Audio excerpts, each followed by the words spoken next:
Hello friends, good evening. ನಾನು ನಿಮ್ಮ ಕಲಾ. ಹೇಗಿದ್ದೀರಿ ಎಲ್ಲರೂ? ನಾನು ಚೆನ್ನಾಗಿದ್ದೀನಿ. ಇವತ್ತು ಬಂದು ಮಂಗಳವಾರ ಸಂಜೆ 5 ಗಂಟೆ ಆಗಿದೆ. ಬೆಳಗ್ಗೆಯಿಂದ ತುಂಬ ಕೆಲಸ ಇವತ್ತು. ಹಾಗಾಗಿ ಅಮ್ಮನ ಮನೆಗೆ ಬೇರೆ ಹೋಗೋದಿದೆ ನಾನಿವತ್ತು. ಹಾಗಾಗಿ ಸಂಜೆ ಇವತ್ತು ವಿಡಿಯೋನ ನಿಮಗೆ ಶೇರ್ ಮಾಡ್ತಾಯಿದ್ದೀನಿ ಫ್ರೆಂಡ್ಸ್. ಅಮ್ಮನ ಮನೆಯಲ್ಲಿ ನಮ್ಮೂರಿನಲ್ಲಿ ಗೋಪಾಲಕೃಷ್ಣ ದೇವಸ್ಥಾನ ಇದೆ.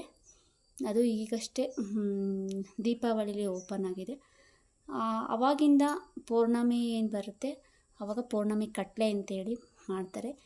ಈ ತಿಂಗಳು ಪೌರ್ಣಮಿ ಕಟ್ಲೆ ನಮ್ಮ ತಾಯಿಯವ್ರು ನಮ್ಮಪ್ಪ ಅವರು ಮಾಡಿಸ್ತಾ ಇದ್ದಾರೆ. ಹಾಗಾಗಿ ನಾವು ಅಲ್ಲಿಗೆ ಹೋಗ್ತಾ ಇದ್ದೀವಿ ಫ್ರೆಂಡ್ಸ್. ಅದಕ್ಕಿಂತ ಮುಂಚೆ ನಾನು ಒಂದು ಸ್ವಲ್ಪ ಸಂಜೆ ಏನೇನು ಮಾಡಿದೆ ಇವತ್ತಿನ ಸಂಜೆ ಬ್ಲಾಗ್ನ ನಾನು ನಿಮಗೆ ಶೇರ್ ಮಾಡ್ತಾಯಿದ್ದೀನಿ ಫ್ರೆಂಡ್ಸ್. ಬನ್ನಿ ಏನೇನು ಕೆಲಸ ಮಾಡಿದೆ. ಆಮೇಲೆ ಸ್ವಲ್ಪ ನಾನು ತುಪ್ಪ ಕಾಯಿಸ್ಬೇಕಾಗಿತ್ತು ಫ್ರೆಂಡ್ಸ್. ಹೇಗೆ ಹಳ್ಳಿ ಕಡೆ ಯಾವ ರೀತಿ ತುಪ್ಪ ಕಾಯಿಸ್ತಾರೆ ಆದರೂ ನಾನು ಹೇಗೆ ಕಾಯಿಸ್ತೀನಿ ಅನ್ನೋದನ್ನ ನಿಮಗೆ ಶಾರ್ಟಾಗಿ ಒಂದು ವೀಡಿಯೋ ಮಾಡ್ತಾಯಿದ್ದೀನಿ ಫ್ರೆಂಡ್ಸ್. ಯಾರೆಲ್ಲ ನನ್ನ ವೀಡಿಯೋನ ಸಬ್ಸ್ಕ್ರೈಬ್ ಮಾಡ್ಕೊಂಡು ನೋಡಿಲ್ಲ ಈಗಲೇ ಸಬ್ಸ್ಕ್ರೈಬ್ ಮಾಡ್ಕೊಳ್ಳಿ. ನಾವು ಬಂದು ಹಳ್ಳಿಲಿರೋದು. ನಮ್ಮ ಹಳ್ಳಿ ಪ್ರತಿಭೆಗಳಿಗೂ ಕೂಡ ಪ್ರೋತ್ಸಾಹ ಕೊಡಿ ಫ್ರೆಂಡ್ಸ್. ಏನಾದರೂ ವೀಡಿಯೋದಲ್ಲಿ ತಪ್ಪಿದರೆ ಕಮೆಂಟ್ಸಲ್ಲಿ ತಿಳಿಸಿ. ಇಷ್ಟ ಆದರೆ ಕಮೆಂಟ್ಸಲ್ಲಿ ತಿಳಿಸಿ, ತಪ್ಪಿದ್ರೂ ಕಮೆಂಟ್ಸಲ್ಲಿ ತಿಳಿಸಿ. ನಾನೇನು ಬೇಜಾರು ಮಾಡ್ಕೊಳ್ಳಲ್ಲ ಫ್ರೆಂಡ್ಸ್. ಯಾಕೆಂದರೆ ನಾನು ಹೊಸ ಯೂಟ್ಯೂಬರ್. ಇನ್ನೂ ಹೆಣ್ಮಕ್ಳು ಏನಾದರೂ ಸಾಧನೆ ಮಾಡಬೇಕು, ಯಾವುದ್ರಲ್ಲಾದರೂ ಸಾಧನೆ ಮಾಡಬೇಕು ಅನ್ನೋದು ನನ್ನ ಅಂಬಿಷನ್ನು. ಹಾಗಾಗಿ ನಾನು ಕೂಡ ಎಲ್ಲ ರೀತಿ ಸಾರಿ ಫ್ರೆಂಡ್ಸ್, ಎಲ್ಲ ರೀತಿ ಅಂತಂದರೆ ನಾನು ಕೂಡ ಬಟ್ಟೆ ಹೊಲಿತೀನಿ, ಸ್ಟಿಚಿಂಗ್ ಕೂಡ ಮಾಡ್ತೀನಿ. ಹಾಗಾಗಿ ಬ್ಯಾಗ್ ಕೂಡ ಹಾಕ್ತೀನಿ. ಎಲ್ಲ ರೀತಿಯಲ್ಲೂ ಕೂಡ ನಾನು ಟ್ರೈ ಮಾಡ್ತೀನಿ. ನಾವು ಕೂಡ ಒಂದು ಸಣ್ಣ ಬಿಸ್ನೆಸ್ ಕೂಡ ಮಾಡ್ತಿದ್ದೀನಿ, ನಾನು ನಮ್ಮ ಅತ್ತೆ ಸೇರಿ. ಅದು ಯಾವ ಬಿಸ್ನೆಸ್ ಅಂತ ನಾನು ನೆಕ್ಸ್ಟ್ ವೀಡಿಯೋದಲ್ಲಿ ಹೇಳ್ತೀನಿ ಫ್ರೆಂಡ್ಸ್. ನಿಮ್ಗೆ ಇಷ್ಟ ಇದ್ದರೆ ಕಮೆಂಟ್ಸಲ್ಲಿ ತಿಳಿಸಿ ಯಾವ ಬಿಸ್ನೆಸ್ ಅಂತ ಹೇಳ್ತೀನಿ. ಅದರಲ್ಲೂ ಕೂಡ ಹೆಣ್ಮಕ್ಳು ಮನಿ ಸೇವಿಂಗ್ ಮಾಡ್ಬೋದು. ನಾನು ನೆಕ್ಸ್ಟ್ ವೀಡಿಯೋದಲ್ಲಿ ಅದನ್ನು ಹಾಕ್ತೀನಿ ಫ್ರೆಂಡ್ಸ್, ಹೇಳ್ತೀನಿ. ಈಗ ಬನ್ನಿ ನಾನು ಏನೇನು ಕೆಲಸ ಮಾಡಿದೆ ಅನ್ನೋದನ್ನ ನಾನು ಈ ವಿಡಿಯೋದಲ್ಲಿ ನಿಮಗೆ ಶೇರ್ ಮಾಡ್ತೀನಿ. ನೆಕ್ಸ್ಟು ಅಮ್ಮನ ಮನೆಗೆ ಹೋಗೋ ವೀಡಿಯೋನು ನಾನು ಶೇರ್ ಮಾಡ್ತೀನಿ ಫ್ರೆಂಡ್ಸ್. ಬನ್ನಿ. ಹಲೋ ಫ್ರೆಂಡ್ಸ್, ನಾನು ಬೆಳಗ್ಗೆ ಎದ್ದು ಅಕ್ಕಿ ರೊಟ್ಟಿ ಹಾಕಿ ಪಲ್ಯ ಮಾಡಿಟ್ಟಿದ್ದೆ. ಎಲ್ಲ ಟಿಫನೆಲ್ಲ ಮುಗಿಸಿ ಮಧ್ಯಾಹ್ನ ಅಡುಗೆ ತಿಂಡಿಯನ್ನು ಮುಗಿಸಿ ಬಟ್ಟೆ ಸ್ವಲ್ಪ ವಾಷಿಂಗ್ ಮಿಷಿನ್ಗೆ ಹಾಕಿ ರೆಡಿಯಾಗಿತ್ತು ಹೋಗೋದು. ಅದನ್ನು ಬಡ್ಚಿಟ್ಟು ಎಲ್ಲ ಜೋಡಿಸಿಟ್ಟು ಅಷ್ಟೊತ್ತಿಗೆ ಮಧ್ಯಾಹ್ನ ಆಗೇ ಹೋಯಿತು. ಮಕ್ಕಳು ಇರೋದ್ರಿಂದ ತುಂಬ ಕೆಲಸ ಫ್ರೆಂಡ್ಸ್. ಹಾಗಾಗಿ ಸ್ವಲ್ಪ ಮಧ್ಯಾಹ್ನ ಯಾರೋ ಬಂದಿದ್ದರು ಮನೆಗೆ, ಪಕ್ಕದ ಮನೆಯವರು. ಹಾಗಾಗಿ ಸ್ವಲ್ಪ ನಿದ್ದೆ ಕೂಡ ಬರ್ತಿತ್ತು. ಮೈಂಡ್ ಫ್ರೆಶ್ ಆಗಲಿ ಅಂತೇಳಿ ಒಂದು ಟೀ ಇಡೋಣ ಅಂತೇಳಿ ಟೀ ಇಟ್ಟು, ಟೀ ಪೌಡ್ರ್ ಬೇರೆ ಖಾಲಿ ಆಗಿತ್ತು ಬಾಕ್ಸಲ್ಲಿ. ಹಾಗಾಗಿ ಅದನ್ನು ಕೂಡ ಸ್ಟೋರೇಜ್ ಮಾಡಿಕೊಂಡೆ. ನಂತರ ಟೀ ರೆಡಿ ಆಯಿತು. ಟೀ ಕೂಡ ನಾವು ಸರ್ವ್ ಮಾಡಿಕೊಂಡು ಕುಡಿದು ನಂತರ ಅಮ್ಮನ ಮನೆಗೆ ಹೋಗೋ ಪ್ಲ್ಯಾನಿಂಗ್ ಇತ್ತಲ್ಲ. ಹಾಗಾಗಿ ಸ್ನಾನ ಮಾಡಿ ರೆಡಿಯಾಗಿ ಸಂಜೆ ಆಗೇ ಹೋಯಿತು. ನಂತರ ಅದನ್ನು ಹೂವನ್ನ ಸ್ವಲ್ಪ ಜಾಸ್ತಿ ತೋಟದಲ್ಲಿ ಹೂವು ಬಿಟ್ಟಿತ್ತು. ಹಾಗಾಗಿ ಅದನ್ನು ಕೂಡ ನಾನು ಪೋಣಿಸ್ತಾ ಇದ್ದೀನಿ. ಯಾವುದೋ ದೇವರಿಗೆ ಪೂಜೆಗೆ ಹೊರಟಿದ್ವಲ್ಲ, ಹಾಗಾಗಿ ಅದನ್ನು ಏರಿಸ್ತಾ ಇದ್ದೀನಿ.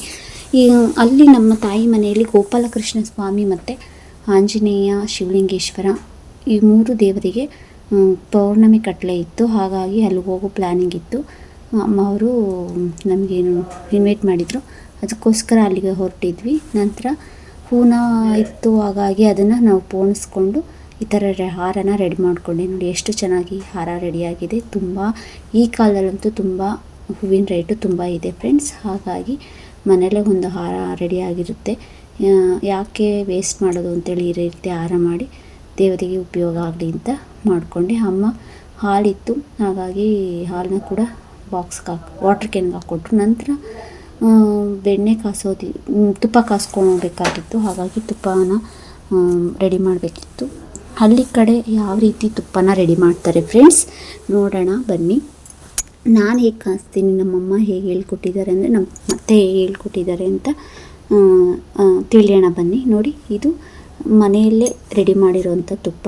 ನಮ್ಮ ಮನೆಯಲ್ಲಿ ಎಮ್ಮೆ ಇದೆ, ನಾವು ಹಳ್ಳಿಲಲ್ವ ಇರೋದು ಫ್ರೆಂಡ್ಸ್. ಹಾಗಾಗಿ ಎಮ್ಮೆ ಬೆಣ್ಣೆನ ನಾವು ಯೂಸ್ ಮಾಡ್ತೀವಿ.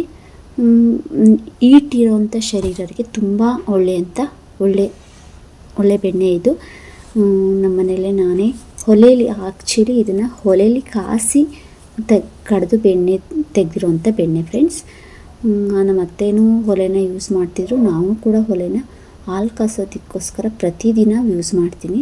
ಅದಕ್ಕೆ ಏನೇನು ಸಾಮಗ್ರಿ ಬೇಕು ತುಪ್ಪ ಕಾಸೋದಕ್ಕೆ, ನಮ್ಮ ಮನೇಲಿ ಹೇಗೆ ತುಪ್ಪ ಕಾಸ್ತೀನಿ ಅನ್ನೋದನ್ನ ನಾನು ಈ ವಿಡಿಯೋದಲ್ಲಿ ನಿಮಗೆ ಶೇರ್ ಮಾಡ್ತೀನಿ ನೋಡಿ.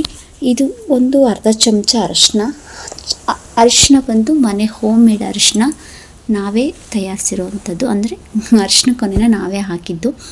ಅದಕ್ಕೆ ಬೇಕಾಗಿರೋಂಥದ್ದು ನೆಕ್ಸ್ಟು ಬೆಳ್ಳುಳ್ಳಿ, ಏಲಕ್ಕಿ, ಒಂಚೂರು ಮೆಂತ್ಯ ಪುಡಿ. ಏಲಕ್ಕಿ ಬಂದು ಎರಡರಿಂದ ಹಾಕ್ಕೋಬೋದು, ಯಾಕೆ ಅದು ಸ್ವಲ್ಪ ಘಮ ಟೇಸ್ಟು ಎಲ್ಲ ಕೊಡುತ್ತೆ. ಸ್ವಲ್ಪ ಉಪ್ಪು, ಒಂದು ಅರ್ಧ ಚಮಚದಷ್ಟು ಉಪ್ಪು ತೊಗೊಂಡಿದ್ದೀನಿ. ನಿಮಗೆ ಎಷ್ಟು ಬೇಕೋ ಅಷ್ಟು ಮಾತ್ರ ಉಪ್ಪನ್ನು ತೊಗೊಳ್ಳಿ. ನನಗೆ ಒಂಚೂರು ಅರ್ಧ, ಅಂದರೆ 1 kgಗೆ 1 ಸ್ಪೂನು ದೊಡ್ಡ ಸ್ಪೂನಲ್ಲಿ ಉಪ್ಪು ಬೇಕು. ನಂತರ ಎಲೆ ತೊಟ್ಟನ್ನು ಯೂಸ್ ಮಾಡ್ತೀವಿ. ಎಲೆ ತೊಟ್ಟು ಜೊತೆಗೆ ಎಲೆ ಕೂಡ ಹಾಕ್ತೀವಿ ಫ್ರೆಂಡ್ಸ್ ನೋಡಿ. ಎಲೆ ತೊಟ್ಟು ಯಾಕೆ ಹಾಕ್ತೀವಿ ಅಂತಂದರೆ ಅದರೊಳಗೆ ಕ್ಯಾಲ್ಸಿಯಂ ಇದೆ, ಮಕ್ಕಳಿಗೆ ಆರೋಗ್ಯಕ್ಕೆ ತುಂಬ ಒಳ್ಳೆಯದು. ಮಕ್ಕಳಿರೋರ ಮನೇಲಿ ಎಲೆ ತೊಟ್ಟನ್ನು ಯೂಸ್ ಮಾಡಿ. ನಂತರ ಕರಿಬೇವು ಸೊಪ್ಪನ್ನ ಯೂಸ್ ಮಾಡ್ತೀನಿ, ಅದರಲ್ಲಿ ಕ್ಯಾಲ್ಸಿಯಂ ಕೂಡ ಅದರಲ್ಲೂ ಕೂಡ ಇದೆ. 2 ಕಡ್ಡಿ 2 ಹೆಸರು ಅಂತ ಏನು 2 ಕಡ್ಡಿ ಬರುತ್ತಲ್ಲ ಅದರಲ್ಲಿ ಹಾಕ್ಕೋಬೋದು. ನಂತರ ಮಳೆಗಾಲದಲ್ಲಿ ನುಗ್ಗೆ ಸೊಪ್ಪನ್ನು ಕೂಡ ಆ್ಯಡ್ ಮಾಡ್ಕೊಬೋದು ಫ್ರೆಂಡ್ಸ್. ನಾನು ಈಗ ಬೇಸಿಗೆಯಲ್ಲಿ ಆಗಿರೋದ್ರಿಂದ ಅದನ್ನು ಸ್ಕಿಪ್ ಮಾಡಿದ್ದೀನಿ. ಯಾಕೆ ಅಂತಂದರೆ ಮಳೆ ಈಗ ಬೇಸಿಗೆ ಆಗಿರೋದ್ರಿಂದ ಅದನ್ನ ಹೀಟು ಅದಕ್ಕೋಸ್ಕರ ನಾನು ಅದನ್ನ ಯೂಸ್ ಮಾಡ್ತಾಯಿಲ್ಲ. ಮಳೆಗಾಲದಲ್ಲಿ ನಾನು ಅದನ್ನು ಯೂಸ್ ಹಾಕ್ತೀನಿ ನೋಡಿ. ಇಷ್ಟು ಇಂಗ್ರೀಡಿಯೆಂಟ್ಸು ನಾವು ತುಪ್ಪಕ್ಕೆ ಯೂಸ್ ಮಾಡ್ತೀನಿ. ಬನ್ನಿ ಹೇಗೆ ಮಾಡೋದು ತುಪ್ಪನ ಅಂತ, ನಾನು ಯಾವ ರೀತಿ ಯಾವ ಹದದಲ್ಲಿ ಕಾಸ್ತಾರೆ ಅಂತಂದ ನಾನು ಈ ವಿಡಿಯೋದಲ್ಲಿ ಹೇಳ್ತೀನಿ. ಯಾಕೆಂದರೆ ನನಗೂ ಕೂಡ ತುಪ್ಪ ಕಾಸೋದಕ್ಕೆ ಬರ್ತಾ ಇರಲಿಲ್ಲ. ನಾನು ಕೂಡ ಮದುವೆ ಆದಮೇಲೆ ಈಗ ಒಂದು 2 ಪಾಪು ಹುಟ್ಟ ಮೇಲೆ ನಾನು ತುಪ್ಪ ಕಾಸೋದನ್ನ ಕಲ್ತಿರೋದು. ತುಪ್ಪ ಕಾಸೋಕ್ಕೆ ಬರೋದು, ಆದರೆ ಯಾವ ರೀತಿ ಯಾವ ಹದದಲ್ಲಿ ಕಾಸಬೇಕು, ಎಷ್ಟು ನಿಮಿಷ ಕಾಸಬೇಕು ಅನ್ನೋದನ್ನ ನನಗೆ ಗೊತ್ತಾಗ್ತಿಲ್ಲ. ನಮ್ಮ ಅತ್ತೆ ಇಲ್ದಾಗ ನಾನು ಗಡಿಯಾರ ನೋಡ್ಕೊಂಡು ಕಾಸ್ಕೊಂಡಿವಿ ಎಷ್ಟು ನಿಮಿಷಕ್ಕೆ ಅಂತ. ಈಗ ನೋಡಿ, ಒಂದು ಕಡಾಯಿ, ಸ್ಟೀಲ್ ಕಡಾಯಿಗೆ ಬೆಣ್ಣೆ ಹಾಕಿ ಅದಕ್ಕೆ ಒಂದು ಅರ್ಧ ಚಮಚ ಅರಿಶಿನ, ಮೆಂತ್ಯ ಪುಡಿ ಮತ್ತು 2 ಗೆಡ್ಡೆ ಅಂದರೆ 1.5 ಗೆಡ್ಡೆ ಹಾಕ್ಕೊಂಡಿದ್ದೀನಿ ನಾನು. ಅರ್ಧ kg ಬೆಣ್ಣೆ ಆಗಿರೋದು, ಅರ್ಧ kgಗಿಂತ ಸ್ವಲ್ಪ ಕಡಿಮೆನೇ ಇದೆ. ಬೆಳ್ಳುಳ್ಳಿ, ಏಲಕ್ಕಿ ಮತ್ತು ಎಲೆ ತೊಟ್ಟು, ಕರಿಬೇವಿನ ಸೊಪ್ಪು ಇಷ್ಟನ್ನು ಹಾಕಿ ಸ್ಟವ್ನ ಆನ್ ಮಾಡ್ಕೊಂಡಿದ್ದೀನಿ. ಅದನ್ನು ಸ್ವಲ್ಪ ಸಡನ್ಲಿ ಅದನ್ನು ನಾವು ಕೈ ಆಡಬಾರ್ದು ಫ್ರೆಂಡ್ಸ್ ನೋಡಿ. ರುಚಿಗೆ ತಕ್ಕಷ್ಟು ಉಪ್ಪನ್ನು ಕೂಡ ಹಾಕಿದ್ದೀನಿ. ಯಾಕೆ ಕೈ ಆಡಬಾರ್ದು ಅಂತ ಅಂದರೆ, ಸಡನ್ಲಿ ಕೈ ಆಡಿಬಿಟ್ರೆ ಅದು ಕಂಠಕ್ಕೆಲ್ಲ, ಅಂದರೆ ಸ್ಪೂನ್ಗೆಲ್ಲ ಕಂಠಕ್ಕೆಲ್ಲ ಮೆತ್ಕೊಂಡ್ಬಿಡುತ್ತೆ. ಅದು ಸ್ವಲ್ಪ ಎಲ್ಲ ನೀರು ಥರ ಆಗಬೇಕು, ಬೆಣ್ಣೆ ಸ್ವಲ್ಪ ಕರಗಬೇಕು. ಕರಗ ನಂತರ ನಾವು ಅದನ್ನು ಕೈ ಆಡಬೇಕು ನೋಡಿ. ಕುದೀತಾ ಇದೆ. ಕುದ್ದ ನಂತರ ಅದನ್ನು ನಾವು ಕೈ ಆಡಬೇಕು.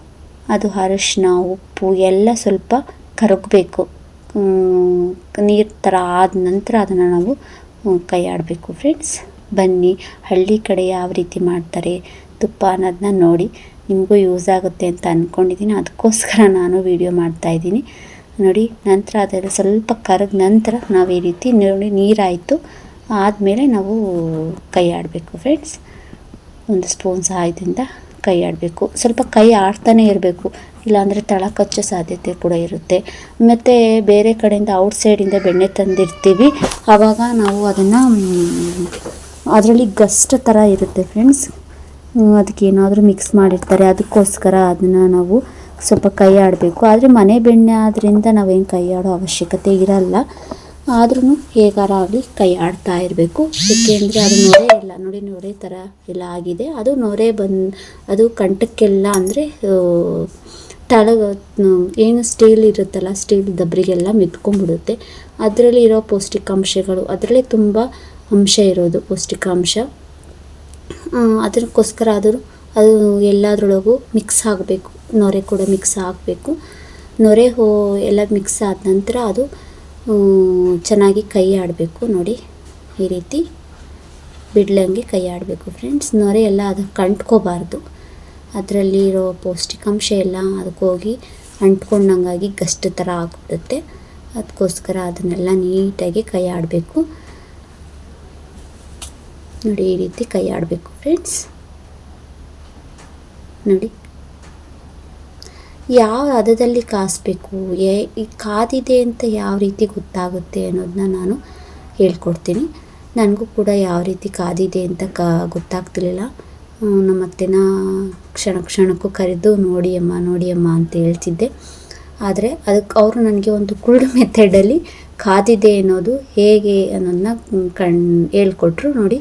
ಯಾವ ರೀತಿ ಕಾಯ್ತಾ ಇದೆ ಅಂತ ನೋಡಿ. ನಾನು ಇದನ್ನು ಫುಲ್ ವೀಡಿಯೋ ಮಾಡಿದ್ದೀನಿ, ನಿಮಗೆ ಎಲ್ಲೂ ಸ್ಕಿಪ್ ಮಾಡಿಲ್ಲ. ವೀಡಿಯೋನ ನಾನು ಒಂದೇ ಸಮ ಇಟ್ಕೊಂಡು ವೀಡಿಯೋ ಮಾಡಿದ್ದೀನಿ. ಒಂದು ಕೈಯಲ್ಲಿ ಮೊಬೈಲು, ಒಂದು ಕೈಯಲ್ಲಿ ಸ್ಪೂನ್ ಇಟ್ಕೊಂಡು ವೀಡಿಯೋ ಮಾಡ್ತಾಯಿದ್ದೀನಿ ಫ್ರೆಂಡ್ಸ್, ನಿಮಗೋಸ್ಕರ. ನಮ್ಮ ಕಡೆಗೆ ಯಾಕೆಂದರೆ ನಾನು ಈಗ ತಾನೇ ಕಲ್ತಿರೋದು ತುಪ್ಪನ. ಮಕ್ಕಳಿರೋರ ಮನೇಲಿಂತೂ ತುಪ್ಪ ಇರಲೇಬೇಕು ಫ್ರೆಂಡ್ಸ್. ಹಾಗಾಗಿ ನಾನು ಕೂಡ ಕಲಿತೆ, ಮುಂಚೆ ಕಲಿತಿರ್ಲಿಲ್ಲ, ಈಗ ನಾನು ಕೂಡ ಕಲ್ತಿದ್ದೀನಿ ನೋಡಿ. ಯಾವ ರೀತಿ ಅದು ನೊರೆ ಎಲ್ಲ ಹೋಗಬೇಕು ಫ್ರೆಂಡ್ಸ್. ಹೋದ ನಂತರ ಅದು ಕಾದಿದೆ ಅಂತ ನನಗೆ ಅನಿಸುತ್ತೆ. ಸ್ವಲ್ಪ ಅದು ನೊರೆ ಹೋದ್ಮೇಲೆ ನೋಡಿ ಈ ರೀತಿ ನೊರೆ ಥರ ಬರ್ತಾಯಿದೆ ನೋಡಿ. ನೊರೆ ಥರ ಬಂದ್ರೂ ಅದು ಇನ್ನೂ ಸ್ವಲ್ಪ ಕಾಯೋದಿರುತ್ತೆ. ಯಾವ ರೀತಿ ಕಾದಿದೆ ಅಂತ ನಾನು ಕುರುಡು ಮೆಥಡಲ್ಲಿ ಹೇಳ್ಕೊಡ್ತೀನಿ ನೋಡಿ. ಕರಿಬೇವಿನ ಸೊಪ್ಪು ಮತ್ತು ಬೆಳ್ಳುಳ್ಳಿ ಎರಡೂ ಕೂಡ ಫ್ರೈ ಥರ ಆಗಿರಬೇಕು, ಗರಿ ಥರ ಆಗಿರಬೇಕು. ಆವಾಗ ನಮಗೆ ಕಾದಿದೆ ಅಂತ ಅರ್ಥ.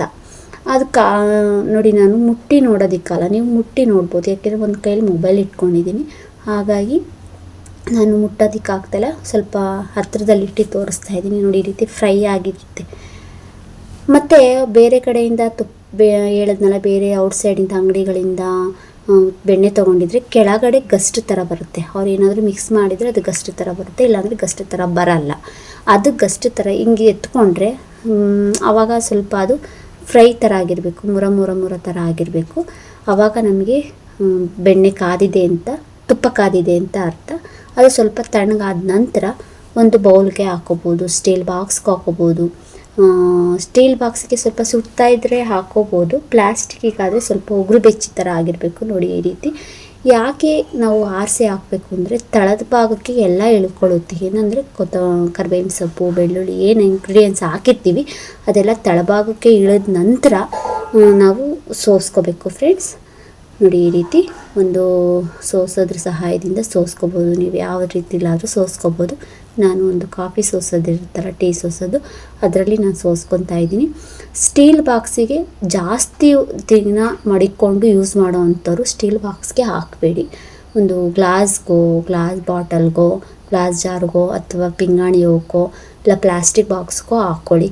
ಯಾಕೆ ಅಂತಂದರೆ ಸ್ಟೀಲ್ ಬಾಕ್ಸು ಜಾಸ್ತಿ ದಿನ ಸ್ಟೇ ಆಗಿರುತ್ತೆ. ಅಲ್ಲಿ ಜಾಸ್ತಿ ದಿವಸ ಮಡಗಿದ್ರೆ ಅದು ಸ್ಟೀಲ್ ಬಾಕ್ಸು ತೂತು ಬರೋ ಸಾಧ್ಯತೆ ಇರುತ್ತೆ. ಉಪ್ಪು ಹಾಕಿರ್ತೀವಲ್ಲ, ಹಾಗಾಗಿ ಯಾವುದೇ ಎಫೆಕ್ಟ್ ಆಗೋಲ್ಲ ನಮ್ಮದು ಆರೋಗ್ಯಕ್ಕೆ, ಆದರೆ ತೂತು ಬೀಳೋದು ಸಾಧ್ಯತೆ ಇರುತ್ತೆ. ನಾನಾದರೆ ವಾರಕ್ಕೊಂದ್ಸಲ ತುಪ್ಪ ಯೂಸ್ ಮಾಡ್ತಿರ್ತೀನಿ. ಬಾಕ್ಸ್ನ ವಾಶ್ ಮಾಡ್ತಿರೋದ್ರಿಂದ ಅದು ನಮಗೆ ಏನು ತೊಂದರೆ ಆಗೋಲ್ಲ. ಜಾಸ್ತಿ ದಿನ 15 ದಿವಸ, ತಿಂಗಳು ಇರೋರಿಗೆ ಯೂಸ್ ಮಾಡಬಾರ್ದು ನೋಡಿ. ಈ ರೀತಿ ಸೋಸ್ಕೊಂಡಿದ್ದೀನಿ. ಇದು ನನಗೆ ಬರೋದು 3-4 ದಿವಸ ಅಷ್ಟೇ. ಯಾಕೆಂದರೆ ಇಬ್ಬರು ಮಕ್ಕಳಿರೋದ್ರಿಂದ ನಾವು ಕೂಡ ಯೂಸ್ ಮಾಡ್ತೀವಿ ನಮ್ಮ ಮನೆಯವರು. ನಿಮಗೆ ಈ ವಿಡಿಯೋ ಇಷ್ಟ ಆಗುತ್ತೆ ಅಂತ ಅಂದ್ಕೊಂಡಿದ್ದೀನಿ ಫ್ರೆಂಡ್ಸ್. ಈ ವಿಡಿಯೋ ಇಷ್ಟ ಆಗಿದ್ದರೆ ನೀವು ಕೂಡ ಟ್ರೈ ಮಾಡಿ. ನನ್ನ ವೀಡಿಯೋಸ್ನ ಯಾವಾಗಲೂ ನೋಡಿ, ಸಬ್ಸ್ಕ್ರೈಬ್ ಮಾಡ್ಕೊಂಡು ನೋಡಿ. ಯಾರೆಲ್ಲ ನನ್ನ ಚಾನಲ್ನ ಸಬ್ಸ್ಕ್ರೈಬ್ ಮಾಡ್ಕೊಂಡು ನೋಡಿಲ್ಲ, ಈಗಲೇ ಸಬ್ಸ್ಕ್ರೈಬ್ ಮಾಡ್ಕೊಂಡು ನೋಡಿ ಫ್ರೆಂಡ್ಸ್ ಆ್ಯಂಡ್ ಫ್ಯಾಮಿಲಿಗೆ ಶೇರ್ ಮಾಡಿ, ಕಮೆಂಟ್ಸ್ ತಿಳಿಸಿ. ಏನಾದರೂ ವೀಡಿಯೋದಲ್ಲಿ ತಪ್ಪಿದರೆ ನಾನು ನೆಕ್ಸ್ಟ್ ವೀಡಿಯೋದಲ್ಲಿ ಅದನ್ನು ತಿದ್ದುಕೊಂಡು ವೀಡಿಯೋ ಮಾಡ್ತೀನಿ ಫ್ರೆಂಡ್ಸ್. ಖಂಡಿತ ನೀವು ಕಮೆಂಟ್ಸಲ್ಲಿ ತಿಳಿಸ್ಬೇಕು, ನಾನೇನು ಬೇಜಾರು ಮಾಡ್ಕೊಳಲ್ಲ. ನಾವು ಹಳ್ಳಿ ಪ್ರತಿಭೆಗಳು ಬೆಳಿಬೇಕು ಅಂತ ನನ್ನ ಆಸೆ. Thank you watching. ನೀವು ವಿಡಿಯೋ ನೋಡಿರೋದಕ್ಕೆ ತುಂಬ ಯೂಸ್ ಆಗುತ್ತೆ ಅಂತ ಅಂದ್ಕೊಂಡಿದ್ದೀನಿ. Thank you, bye.